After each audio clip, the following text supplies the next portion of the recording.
Some very familiar names in the chat room. Good to have all the foundation subscribers on board. If we can get a few more likes, get us up to like 50, then I will proceed. We're on 44, only need 6 more likes. If you can just stick a like on this stream, it's much appreciated. So yeah, just 5 more likes and we'll start this.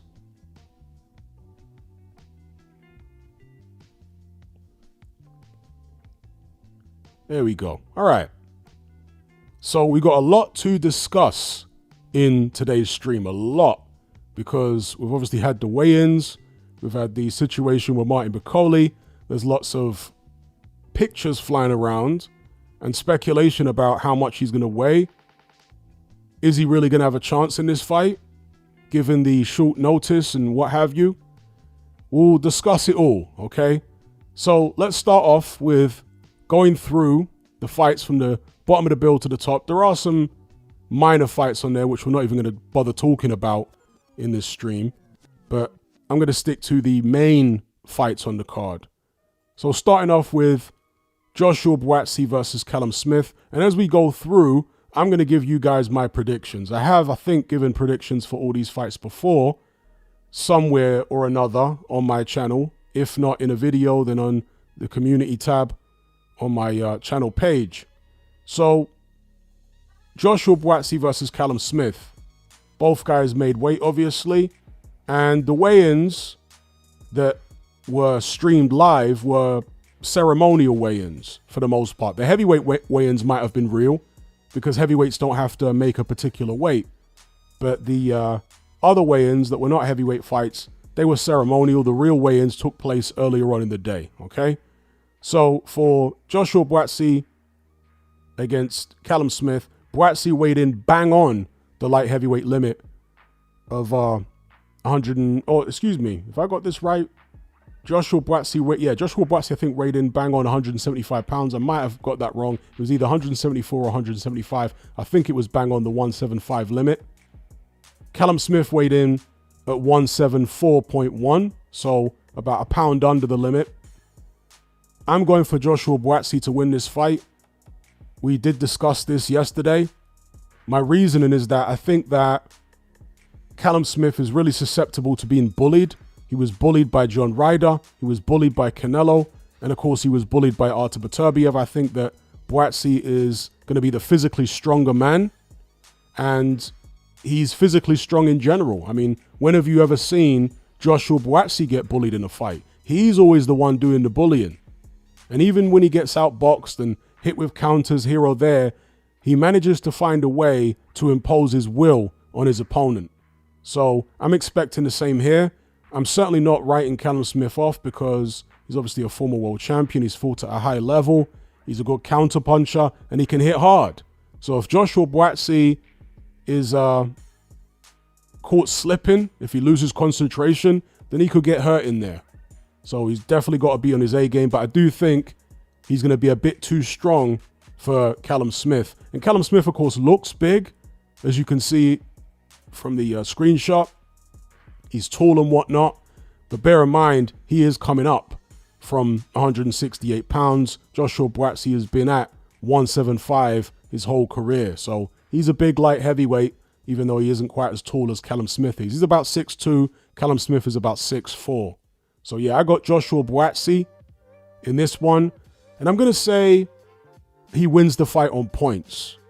I think it's possible he could stop Callum Smith, but one of the weaknesses that I see in Buatsi, which again I spoke about yesterday, is I think he's got suspect stamina, personally. I don't think Buatsi can fight 3 minutes of a round for 12 rounds. I think he has to take a lot of breaks in fights. Even against Willie Hutchinson, he had to take a lot of breaks.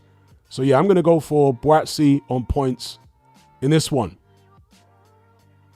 Moving on to the next fight, Agit Kabayel, Zhilei Zhang. Now, this, for me, is one of the most difficult fights to predict. And I just noticed Abdu Rozik there in the bottom right of the picture. I never noticed it when I took this screenshot. The Abdu Rozik with a tiny little belt was on screen. Where's Hasbullah? Anyway, Zhang versus Caballero. I've been going back and forth on this. There was somebody in yesterday's stream who pointed me towards a fight that Caballero had. I'm going to make sure I'm accurate about this here. He had this fight, let's have a look now, in 2023 in Germany. This was the fight he had before he fought Makhmudov. And it was against a Croatian fighter called Agron Smakiki. I really don't know how to pronounce his name, but it's spelled, the surname that is, Smakici. So Smakisi, who knows how to pronounce it. Anyway, he's a 34-year-old, 6'6" southpaw from Croatia, athletic, in shape, and he was stopped in 3 rounds by Caballero, but not before hurting Caballero quite badly. Had him on kind of rubber legs. He was cracking Caballero around the head, and this individual from the live stream, excuse me if I've forgotten your name, from yesterday, he said that this to him, this fight, this scare that Caballero suffered against this opponent is enough to convince him that Zhilei Zhang's going to do the business. Now, what I will say is, although Caballero can move, he's got good legs, he showed that back in the days against Derek Chisora, I haven't seen him use that style for quite a long time.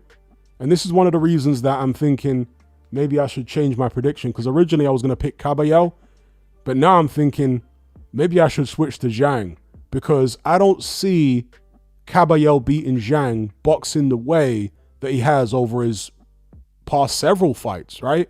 So, for example, he beat Frank Sanchez on the front foot. He beat Makhmudov. He used a little bit of movement against Makhmudov, but for the most part, he was quite aggressive, wasn't he? Against that Agron Smakisi, same thing. He was very aggressive in that fight. And most of these others, Pavel Sauer, Kevin Johnson, he's been on the front foot. He's being aggressive. He's throwing body shots. He's throwing a lot of volume. That's what he's been doing for the past few years. I mean, maybe the past 4 years or more. Can he really switch it up to start moving against Zhilei Zhang? Maybe he can. I mean, he weighed in 241 pounds for this Zhang fight. Zhang weighed in 287.5. So the weigh-in itself also confuses me, because 241 for Caballero is about to really switch it up to start moving against Zhilei Zhang. Maybe he can. I mean, he weighed in 241 pounds for this Zhang fight. Zhang weighed in 287.5. So the weigh-in itself also confuses me, because 241 for Caballero is about his normal weight. That's what he weighed against Makhmudov. He normally weighs in, mid 230s to very low 240s. So he's bang on his normal weight here, the 32-year-old Caballero. Whereas Zhilei Zhang is actually heavy here again. Now, we remember how poor he looked against Joseph Parker. The way, other than the 2 knockdowns, he was extremely low volume and gassed terribly badly in the final 3 rounds. In the 12th round, I don't think he threw a punch. He was incredible. And it wasn't a particularly high-paced fight. So Zhang has got really terrible stamina. And his stamina appears to be worse the heavier he is. Now, against Deontay Wilder, he was 282. Well, a shade under 283. Against Parker, where he lost, he was 291. For the Joyce rematch, he was 287. For the first Joyce fight, 278. I would have preferred to see him come in for this fight a similar weight to what he was in the first Joyce fight.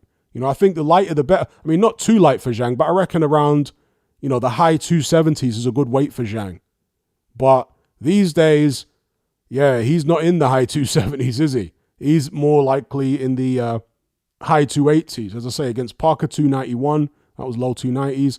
Joyce, second time, 287.